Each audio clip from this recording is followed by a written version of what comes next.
Assalamualaikum warahmatullahi wabarakatuh. Kami dari kelompok 1 akan mempresentasikan mengenai topik 6 dengan judul Kebijakan Berbasis Data Menjadi Global. Saya Nadia Jovita dengan NIM 64 dan rekan saya Reni Muslianti dengan NIM 70. Akuntansi Manajerial kelas 3C reguler.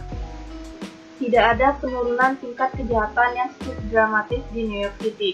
Sebagaimana tercermin dalam tingkat kejahatan paling serius yang dilaporkan, New York City ini pada tahun 2017 sama amannya sejak data statistik disimpan. Kejahatan selama beberapa tahun sebelumnya juga secara historis rendah. Lalu, mengapa ini terjadi? Ada dua faktor. Yang pertama, adanya program pencegahan kejahatan, dan yang kedua, adanya penyebaran teknologi informasi. Para ahli menunjuk ke sejumlah faktor, termasuk tren demografis, proliferasi kamera pengintai, dan peningkatan tingkat inkarnasi. Tapi New York City juga akan membantahnya karena program pencegahan kejahatan proaktif bersama dengan kemauan di antara jaksa wilayah dan kepolisian untuk secara agresif menyebarkan teknologi informasi. Kota New York telah menjadi yang terdepan dalam penggunaan data secara intensif untuk memerangi kejahatan, dan program pemetaan kejahatan Komstat telah direplika oleh kota-kota lain. Sistem Komstat ini menganalisis data dan membuat laporan mingguan tentang pengaduan kejahatan dan aktivitas penangkapan di tingkat polisi, wilayah patroli, dan seluruh kota. Data Komstat ini dapat ditampilkan di peta yang menunjukkan lokasi kejahatan dan penangkapan, hotspot kejahatan, dan informasi relevan lainnya agar dengan cepat mengidentifikasi pola dan tren dan mengembangkan strategi yang ditargetkan untuk memerangi kejahatan seperti mengirim lebih banyak orang. Pada tahun 2010, New York membentuk unit strategi kejahatan yang disingkat dengan CSU untuk mengidentifikasi dan menangani masalah kejahatan dan menargetkan pelanggar prioritas untuk penuntutan yang agresif. Lalu, bagaimana cara kerjanya? Yang pertama, unit strategi kejahatan mengumpulkan dan memetakan data kejahatan di 22 kawasan Manhattan untuk secara visual menggambarkan aktivitas kriminal berdasarkan pengenal seperti afiliasi geng dan jenis kejahatannya. Yang kemudian, data ini dikumpulkan menjadi sebuah database yang dapat digunakan untuk sistem peringatan penangkapan, yang dimana sistem peringatan penangkapan ini dapat membantu asisten jaksa wilayah untuk memastikan keputusan penagihan, permohonan jaminan, dan rekomendasi hukuman mengatasi dampak terdakwa pada aktivitas kriminal di komunitas. Dan yang terakhir yaitu menggunakan big data dan analitik yang digunakan untuk memprediksi, yaitu tidak hanya di mana kejahatan akan terjadi, tetapi siapa yang kemungkinan besar akan melakukan kejahatan itu. Contohnya saja di Inggris Raya.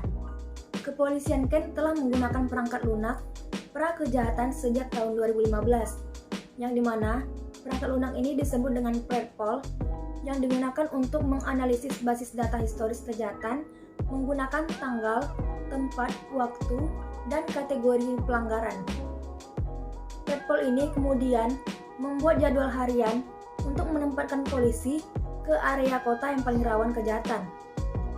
Predpol tidak memprediksi siapa yang kemungkinan besar akan melakukan kejahatan, tetapi sebagai gantinya, di mana kejahatan tersebut kemungkinan besar akan terjadi berdasarkan data masa lalu. Pada tahun 2016, Inggris mengadopsi rangkaian undang-undang kekuatan investigasi yang melegalkan sistem pengawasan web dan telekomunikasi global dan basis data pemerintah yang menyimpan riwayat web setiap warga negaranya, yang dimana data dan analisis ini dapat digunakan untuk mengidentifikasi orang-orang yang paling mungkin melakukan kejahatan atau merencanakan serangan teroris. Pertanyaan pertama, apa manfaat penuntutan berbasis intelijen bagi polisi dan masyarakat umum?